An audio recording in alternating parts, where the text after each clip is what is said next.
Hi, welcome you all to the basics of intellectual property. Today we will just go into an insight into the basic concepts of intellectual property, their relevance and the different categories of intellectual property.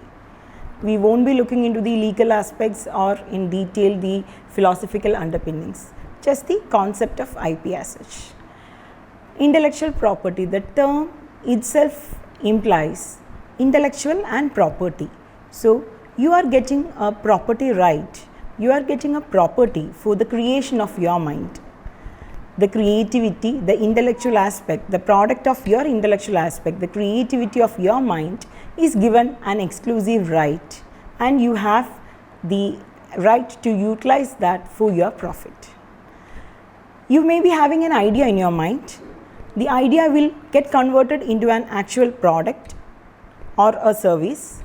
That actual product, when it is registered with the government, there is IPs which you need not even register. So, it is like you are recognizing, the government recognizes your product and you are given an exclusive right which we call as the intellectual property right.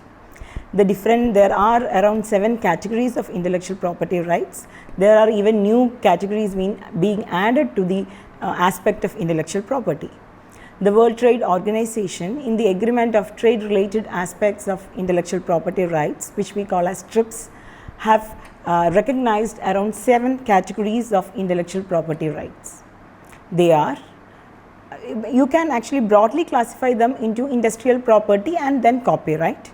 So, all the 7 categories are like patent, trademarks, industrial design, geographical indication, trade secret and layout designs, and then the copyright. So, today we will look on to each of these categories of IP. So, first we will look on to the concept of patent. Patent is an exclusive right which is given for an invention. The person who owns that patent, the patent owner, is usually the inventor. So, an inventor, if he invents an invention, he can register and get a patent, an exclusive right. That exclusive right is for a limited period, and in India the patent is for a limited period of 20 years. In all the IPs, what you can see is all the IP, even though you get an exclusive right, those exclusive rights are only for a limited period. And in the case of patent, it is 20 years. And this protection, this ultimately acts as an incentive to invent, an incentive to innovate, and an incentive to disclose. So that ultimately it is going to enhance the quality of human life. Every invention is not eligible for getting patent. For an invention to be patentable, it needs to fulfill major 3 criteria. One is novelty, that means new. The invention have to be new. It should not be a part of the state of art which is already existing in nature. So, an invention have to be novel or new. Then another is the invention should include an inventive step. By saying inventive step, it means the invention should not be deducted by a person who is skilled in that particular technical field. For example, if the invention is dealing with a chemical composition, a chemist should not be able to, a chemist who is having an average knowledge in that subject, he should not be able to deduct it naturally. So, it should have an inventive step. And the last criteria is nothing else but utility. There should be an industrial application or a practical use for your invention. An invention of no purpose is not eligible for a patent. Other than these criteria, certain inventions are excluded from patentability under different legislations. There are exceptions like which are being given for medical treatment, diagnostic tools and all. All those exceptions are on the basis of public interest. So, for the public interest, in order to support the public welfare, because the ultimate aim of intellectual property or patent is the well-being of the humankind. So, for that, certain inventions are excluded from the sphere of patent. And when we say we have a patent right, it means I have a patent right. It means that no one else can use or sell or distribute or commercially make it without my permission. So, I have a right against the rest of the world. The patent, you can see the patent in your day-to-day life, starting from the safety pin in your dress to the phone that you use, the camera that you use, the laptop that you use, everything has the element of patent. So not only patent, all the IP you can see from the morning toothbrush that you brush, from that till everything has an IP in it, and definitely patent has such a major role in our day-to-day life. Usually the patent is registered by you can register it to the patent office by an application, and you get a patent certificate for the patent. Now moving on to our next category of intellectual property, that is copyright. Like patent for an invention, copyright is for dramatic, artistic, literary works, and here the copyright owner is usually the author. The author gets the copyright. It is usually for literary works like novels, poems, plays, screenplays, then films, musical compositions, architecture, then ads, technical drawings. All these comes within the sphere of copyright. The term of copyright is usually the life of the author plus 60 years. In India, we have the Copyright Act of 1957. The author, who is an author? Because you have different varieties of works within the aspect of copyright. You have things like photograph, you have literary work. So in all these things, different persons are considered as author. When it comes to the literary or dramatic work, it is usually the person who creates it or the author of that work. When it comes to photograph, it is the photographer. When it comes to musical compositions or the sound recordings or cinematograph, it is the producer. Musical work, it is the composer. And computer generated work, the person who causes the work to be created, he is considered as the author of that work. And something which we need to note is that copyright is only for expression and not for ideas. You have an idea in your mind, doesn't mean you are eligible to get a copyright. But when you transfer that idea, when you express that idea, your expression gets the copyright if it fulfills a criteria. Like in the case of patent, you had 3 criteria. Copyright, it is the aspect of originality. Your work have to be original. There should not be any copying. It's just original. So if your work is an original one, and then for your expression, you get the copyright. The copyright always has 2 aspects in it, 2 rights within it. One is the economic right, which is an aspect of the financial reward that you get, the way you can utilize it for getting the financial reward. Then the other is the moral right. When I say moral right, it includes 2 rights. One is the right to paternity and the right of integrity. When I say the right of paternity, it means your right to be called as the author of your work.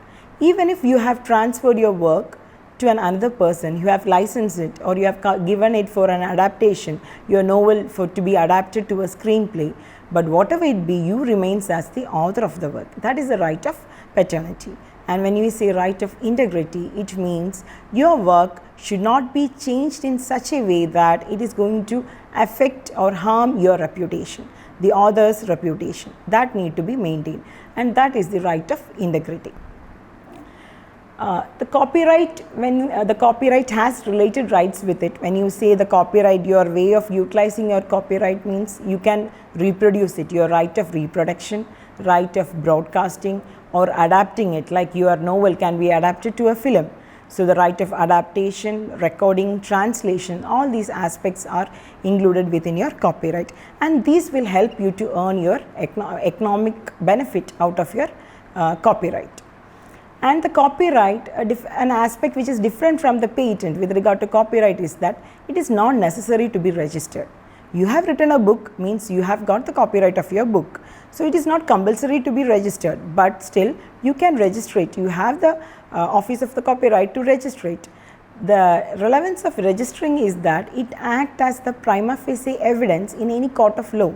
So if at all an issue come up with regard to your copyrighted work, this will help you to be an evidence if it is registered. And when I say I have the copyright, it means no one else can publish or use my work without my permission. But definitely Copyright Act also provides you, the copyright system provides you certain exceptions, again in the public interest. It includes if the work is being used for research or private study, or in the case of judicial proceeding or news reporting, and in all such cases, even if your work is being used without your permission, it will not lead to infringement. These are excused. The next category of intellectual property is trademark.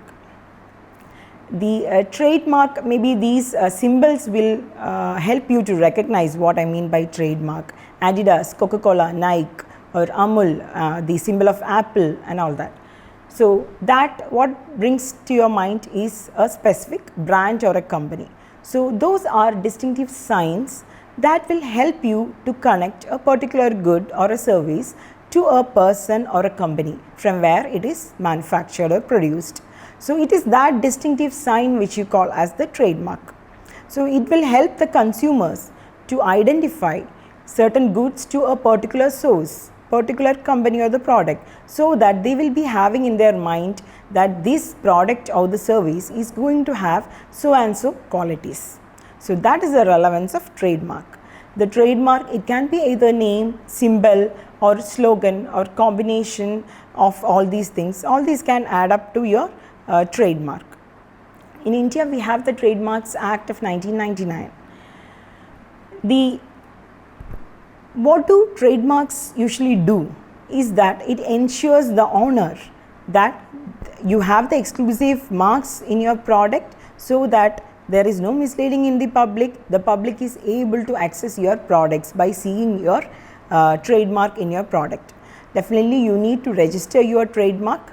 The difference with trademark registration is that there is option of international registration also. If it is patent, you can register a patent in India, you get patent only in India. In US, if you want a patent, you need to register it there. It's the same with copyright, but when it comes to trademark, there is international registration available for a trademark. And a feature with the trademark that it should not deceive the public. That is, the law is always against deceptively similar mark. You can see in the slide of two symbols, Benz, the symbol of Benz, and then another symbol which is deceptively similar to the Benz symbol, which was used by VIP for an undergarment.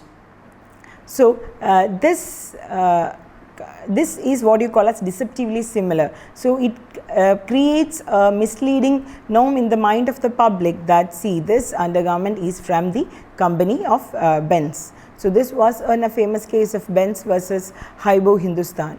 So the marks should never be deceiving. Next, coming into the next category of intellectual property, that is industrial designs. There is registration and protection of these industrial designs. In India, we have the Industrial Designs Act of 2000. The design, it means it's a feature of shape or a configuration or a pattern, or it may be a color combination or an ornament or a composition of lines. So ultimately it gives you a visual appearance of your product, which will make your product distinct. The relevance of design, industrial design, is that, for example, just think where you are a consumer, when you approach a shop for buying something, you can find two products of same quality, of same price also. So there you will be like in a dilemma to choose which one, A or B. Both are having same functionality, same quality and same price. So there, what attracts you next, or what makes your choice, the next choice you will make, is based on its visual appearance, and that visual appearance part is what is fulfilled by the designs aspect. But what you have to note in a design is that the design aspect should not be a part of the functionality of that product. So it should not play any role with regard to the functioning of that product. So it should be just the visual appearance, the aesthetic part of the product is what is protected under the industrial designs. The next category of intellectual property is geographical indication. Many of you may be aware of Pashmina shawls, Pochambali ikat, Nagpur orange, Darjeeling tea. So this may get you an idea as to what is a geographical indication. You can see with all these products, there is a geographical name which is attached to this product.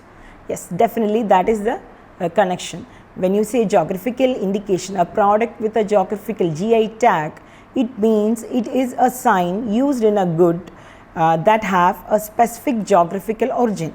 And that geographical origin is the reason for it to possess certain quality or a reputation. That is due to the the origin of that product in that particular place. If you take Nagpur orange, the orange of Nagpur orange have a peculiar taste. It is due to the soil in that Nagpur, the climate, the weather condition, the moist, the humidity of the weather, the rain, the heat and all that weather conditions. So that gives that Nagpur orange a particular taste. Even if you pluck that Nagpur plant and bring it into some other part of the state and produce it, you cannot say it as a Nagpur orange. Only if it is produced in the Nagpur place, only then you can say it as a Nagpur orange. That is the peculiarity of GI tags. It's not just the agricultural product, there are definitely other manufactured products, like you have the Channapatna toys, the lot of other fabrics being made, then Marayur Sharkara, Tirur Vettila and lot of Aranmula Kannadi. So many such GI products are available. So it's not just with the agricultural products, there are other manufactured products, but those products are having those quality. Definitely there is a geographical connection and also the skill and the labor of the persons who are skilled in that particular art. They are from a particular geographical origin. So this is what you call as GI. The next category that we have is trade secret, or you call it as undisclosed information. In India, we don't have a particular legislation to support traditional trade secret. You may be familiar with the trade secret of Coca-Cola, the issues with regard to that. So all the trade secrets now we protect it on the basis of contractual obligation, on the basis of contract law. That is how these are protected. So the Indian courts also have upheld these trade secrets on the basis of these contractual obligations. So these are the 7 categories of intellectual property rights. So what you can witness in all these intellectual property rights is the aspect of creativity of human mind. So the relevance of creativity is that when you are creative, when a person is creative, it helps in one's personal development, the growth of that person in a whole, and also into the society, the societal relevance.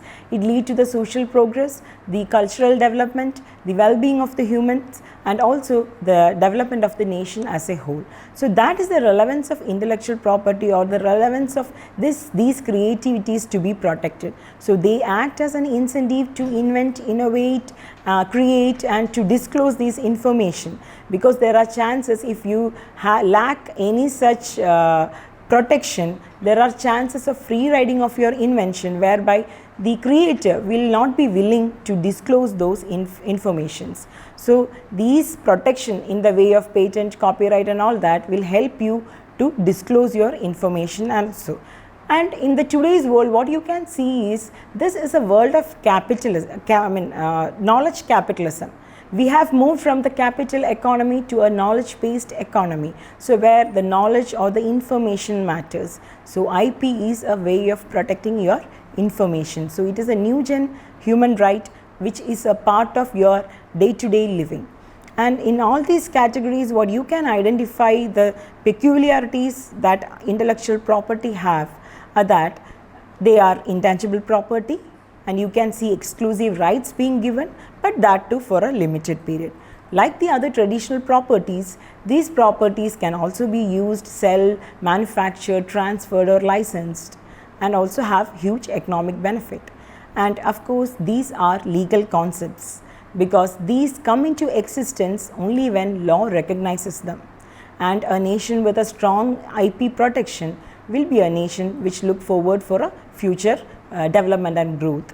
And that is where the IP laws or the legal regime of intellectual property rights has relevance. So I hope you all have got an insight into the basic concepts. Thank you.